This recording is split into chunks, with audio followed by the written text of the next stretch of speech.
Pag-usapan po natin yung inquiries in aid of legislation at congressional power of contempt. Simulan po natin doon sa inquiries in aid of legislation. Alam niyo po, merong basihan sa saligang batas, sa konstitusyon, itong inquiries in aid of legislation. Yan po ay nakasaad sa Article 6, Section 21 of the 1987 Constitution, kung saan ang Kongreso at ang mga komite nito ay may karapatang magkaroon ng pagsisiyasat upang or bilang tulong sa paggawa ng batas.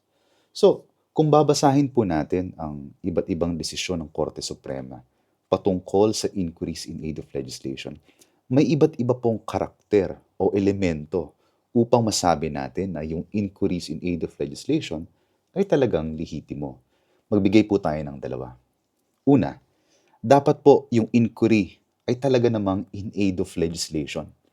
Ibig sabihin, dapat talagang nag-iisip sila, no? Meron talagang iniisip na batas. O di naman kaya may batas na aamendahan. Yun po ang ibig sabihin na in aid of legislation. Itong pagtatanong, itong pagsisiyasat, ay tulong lamang upang gumawa ng mas mainam na batas o amendahan ang batas na nag-i-exist na. Pangalawang importanteng elemento o karakter ng lehitimong inquiry in aid of legislation, the rights of the individuals appearing in the inquiry must be respected. Alam niyo po, yung mga humaharap, no? Yung mga humaharap po na witnesses, quote-unquote, dito sa mga inquiries in aid of legislation, hindi po yan akusado. They are not accused of the crime in that particular inquiry. Siguro, makakasuhan sila later on, baka kasuhan sila ng BIR, kasuhan sila ng DOJ. But for that particular inquiry, they are resource speakers. Alam niyo po, resource speakers po sila.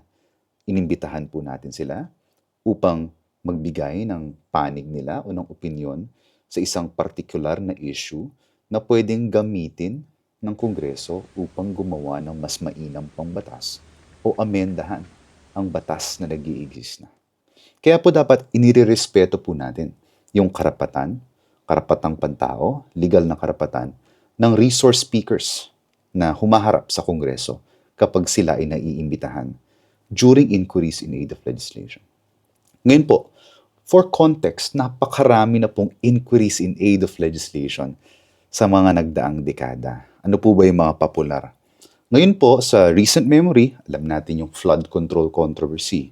Talagang sa tingin ko po, sa pananaw ko, no, sa tagal ko na nag-aaral ng batas at nagbabasa ng kaso ng Supreme Court, sa tingin ko yung flood control ang isa sa pinakamalalaking kontrobersiya na hinarap ng bansa at dinidinig natin ngayon sa inquiries in aid of legislation. Pangalawa po, prior to this, syempre nagkaroon rin po tayo ng inquiries in aid of legislation sa POGO issues, no? Itong mga pasugalan na nandito sa bansa natin dati. Nagkaroon rin po tayo ng inquiries in aid of legislation patungkol sa Farmally controversy. Ilang taon na rin po ang nakakaraan. Ngayon, pag-usapan naman po natin yung contempt. Ano pong ibig sabihin nito? Bakit may ibang naaaresto?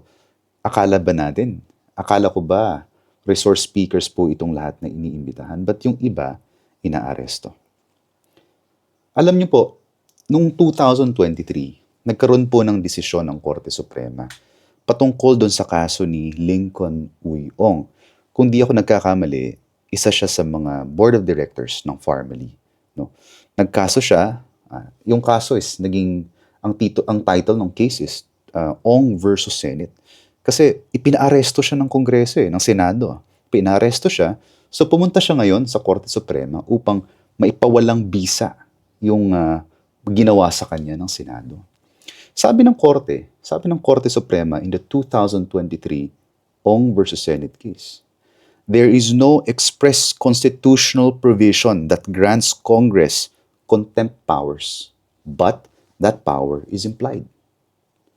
Ibig sabihin, wala pong konstitusyonal na artikulo o probisyon na tahasang nagsabi na mayroong contempt powers ang Congress o ang mga komite nito. Bagkus, yun po ay kaakibat ng kapangyarihan ng pagsisiyasat.